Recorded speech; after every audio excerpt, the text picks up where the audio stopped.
Om Shanti.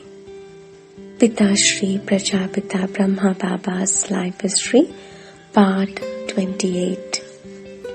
Title: The Highest Education in the World. As things calmed down again in Karachi, the work of the spiritual university went ahead. Brahma Baba taught knowledge to the growing family of children, teaching through example as much as through percept. And with the power of yoga, the souls who had faith in God were going ahead remarkably, attaining stability of thought in every testing situation. You have entered Marjiva Janam, that is, the living death, Baba taught us. This is the first lesson on the path of progress. Your worldly relatives have broken all relations with you. You are already dead to them. When the soul takes a new birth after death, it no longer remembers the scenes or the relatives of its past life. In the same way, though you are alive in the same physical body, you are dead to worldly ties. Here, you have received a new birth. So, do not remember the old relations. Now, you have taken refuge with God, your God's direct children. So remember only Him. You are twice born. You are Brahmins of the mouth-born dynasty of Brahma. So, your intellect should be linked only with God. If attachment to others persists, you cannot claim your birthright. The highest freedom will remain beyond your grasp. Parents learn to see their children as their brothers and sisters. Children lost their attachment to their physical parents and connected only to Shiv Baba. Men even looked upon women as brothers, not sisters, for all are simply souls who take one kind of vehicle after another. That is, one life you may be male, the next you may be a female. With this brotherly vision, all sensual temptations were mastered and the mind was free to rest in God. For some, of course, the battle was more difficult. Yet, Baba's counsel was totally dependable. Children, he said, firstly, be victorious over your sense organs. Many times, bad or unclean thoughts will arise in the mind due to the old sanskars, that is, tendencies. You must try to make them pure through knowledge and yoga, but from now on, no bad actions should be performed. If you perform action which goes against the knowledge, you will suffer 100-fold in return.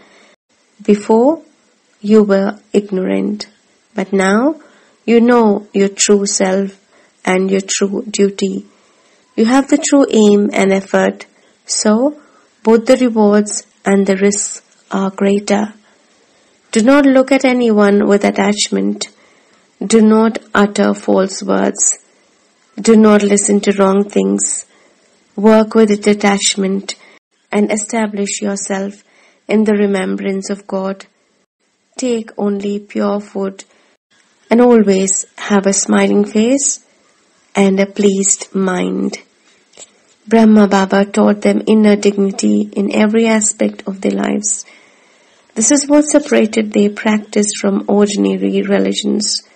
They were not worshipping God, but rather they were learning to become worship-worthy.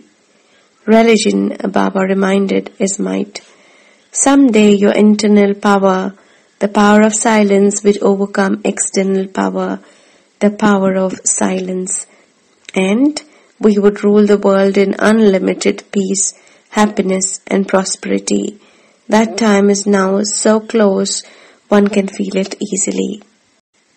No part of life was off limits to the need for purification, and Brahma Baba had teachings to offer about each act.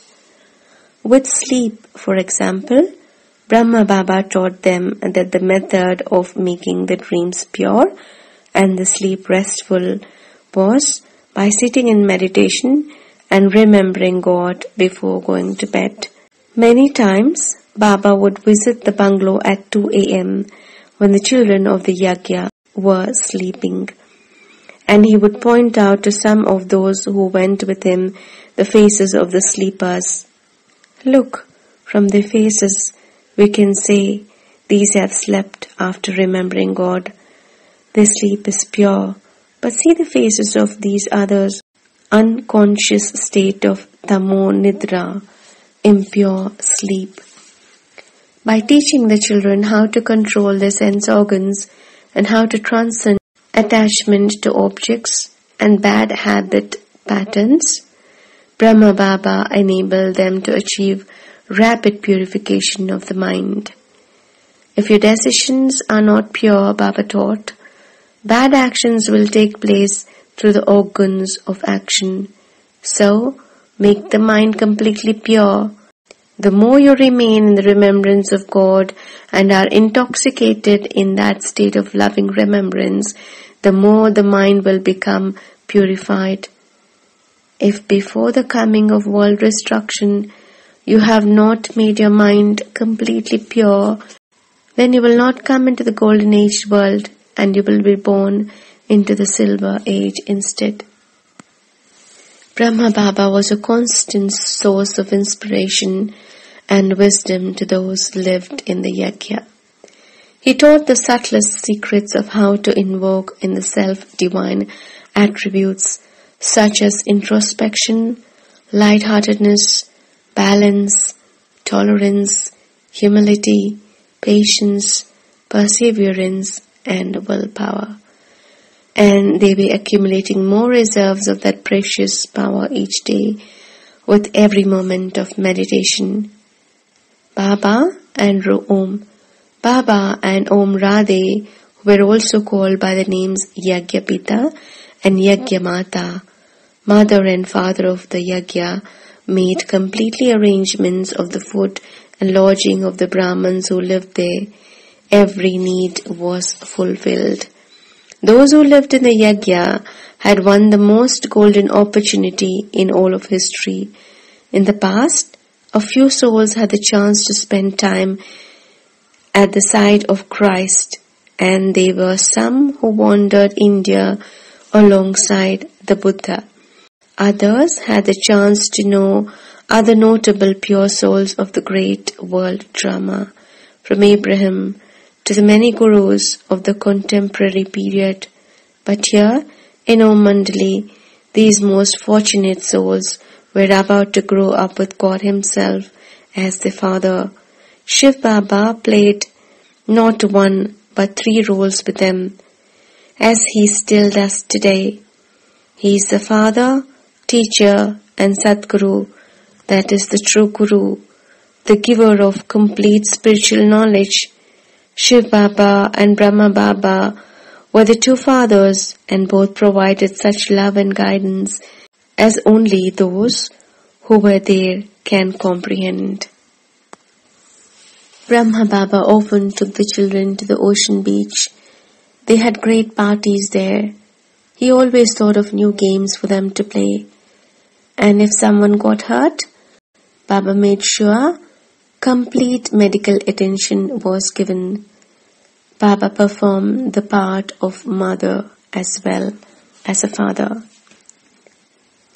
O my friends, since I have come to the shore of the ocean of peace, a breeze has been blowing constantly of happiness and love. O my friends, since I have come to the gates of Om Mandali, I have kept company with only one beloved God. Now, what riches have I got? I have the secret mantra to control my mind, and in a moment I am matter. I have the eye of vision, and in a moment I am transported to heaven. Ah, my friends, I have danced with Krishna. I have enjoyed that rarest luck. False pleasures, false griefs have left me now, and only the sweet and even balance of the peaceful mind remains. The nectar of knowledge gives new life at every moment. Who could live without it? O friends, I have been sold into the hands of God. I belong to Him alone. This body and mind are His, not mine. Since the day I found O Mandali, I have died to the pleasures of this world, and I am alive as never before. It is the moment of my happiness. Om Shanti.